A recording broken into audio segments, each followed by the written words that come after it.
Allez, c'est lundi et comme tous les lundis, il est temps de revenir sur ce qui s'est passé la semaine dernière. Joe Cocker. Arrête avec Joe Cocker. Jordan, c'est Joe Cocker, non ça? Toutes les semaines, il me l'a fait. Peut-être tu vas changer un peu tes génériques aussi. Jamais. Allez, je vais commencer exceptionnellement par un coup de gueule sur l'affaire Antoine Griezmann. Eh oui, une polémique créée suite à la photo qu'il a postée déguisé en Harlem Globetrotters et grimé en noir parce qu'il aime ce club de basket. Et je vais juste citer un tweet de Xavier Alberti que je ne connais pas mais qui m'a plu et qui disait... Ouvrez les guillemets, si nous ne sommes pas capables de nous moquer les uns les autres, de nous grimer les uns les autres et d'en rire ensemble, alors nous finirons dans des camps opposés à nous tirer dessus les uns face aux autres. Fermez les guillemets. Surtout quand on se doute que Griezmann ne faisait pas ça pour se moquer et au contraire avec de la bienveillance. Ceux qui nous rabâchent le passé, etc., ce sont en réalité eux qui forgent le racisme. Le devoir de mémoire est une chose, l'utiliser pour se plaindre en est une autre. Et je vais juste rajouter que j'emmerde fortement la bien-pensance et ces réseaux sociaux qui sont devenus tribunes pour ceux qui s'offusquent de tout et pour les rois de la délation. Voilà. Allez, on se détend et on commence le bilan de la semaine dernière. Média, je vous en parlais la semaine dernière, l'animateur Tex avait été mis à pied par France 2 pour une très mauvaise blague. Eh bien, l'histoire ne s'est pas arrêtée là. Après une petite semaine, la chaîne a décidé de virer définitivement Tex de son émission Les Amours. Il va de soi qu'on se doute que Madame Ernotte cherchait l'excuse pour pouvoir virer l'animateur et ce dérapage a été l'occasion rêvée et ça, c'est dégueulasse. La production a donc décidé de faire un casting et donc elle a fait passer Bruno Guillon, l'animateur radio qui plombe toutes ses émissions télé, Damien Thévenot de Télématin et le couple Absatoussi-Vincent Cerruti. Bon, si on regarde ce casting, on comprend que la chaîne n'a pas bien compris le concept du jeu, le public qui le regarde et les gens qui y participent. Bah oui, une émission de beauf, ça doit être présenté par un beauf. Donc s'ils veulent, on a Jordan. Non mais je l'assume totalement. L'événement sportif de la semaine dernière, c'est la Coupe du Monde de handball féminin pour la finale qui avait lieu hier. Les Françaises ont affronté la Norvège et le match était très serré. Le score final est de 23-21 et nos handballeuses sont devenues les nouvelles championnes du monde.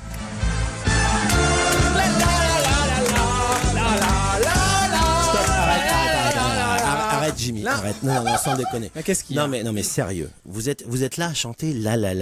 Mais franchement, le handball, c'est bien le sport qui nous a fait chier au collège, à part peut-être le beau gosse qui avait 18. Donc on arrête la mauvaise foi parce que j'aimerais bien vous voir si la France gagne la Coupe du Monde de curling. Oh putain, ça va être une horreur, hein.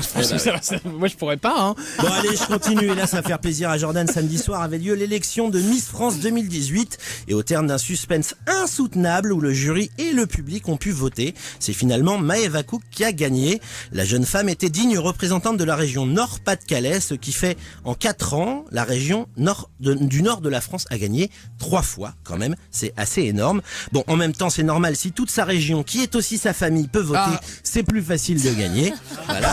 Alors là, la blague sur le Nord, c'est facile, hein. Voilà, et J'en avais une, mais bon, voilà. J'embrasse ma chérie qui est du Nord. Ah bah voilà. j'ai une envie. Le plus étonnant chez Maëva, c'est qu'elle a une sœur jumelle qui est mannequin et qui, elle, pose à poil. Eh ben non, c'est pas une blague, je vous invite à vérifier. Voilà, enfin une qui a trouvé l'excuse pour poser à poil sans se faire virer. Voilà, une Miss intelligente. Elle est extraordinaire cette Miss, vous avez vu ce qu'elle a dit, ses 2 premières phrases. Sur la crisière de Je ne Lyon. suis pas blonde. Je suis pas blonde et la deuxième, Je veux faire danser avec les stars. Elle est extraordinaire. Je finis et comme nous recevons une candidate de télé-réalité, j'ai décidé de revenir sur l'interview d'Antoine Decaune dans l'émission Le Tube sur Canal+. L'animateur est revenu entre autres sur sa vision que je partage totalement de la télé-réalité. Écoutez ce qu'il en pense.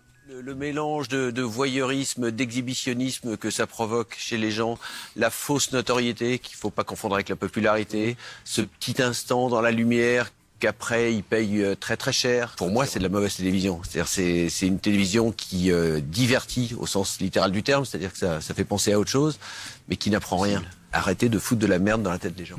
Barbara, Voilà. une petite Attends, réponse. Attends, tu peux après, répondre. je finis après Bon alors après tu répondras. Donc une vision de cette télé avec laquelle je ne peux être que d'accord. Alors merci Antoine. Et pour tous ceux qui doutent encore, sachez que se divertir ne veut pas dire s'abrutir. Et si vous avez peur de ne pas arriver à faire la différence, utilisez ce petit boîtier qui s'appelle une télécommande. Petite parenthèse, ça marche aussi pour la musique concernant Jul, évidemment.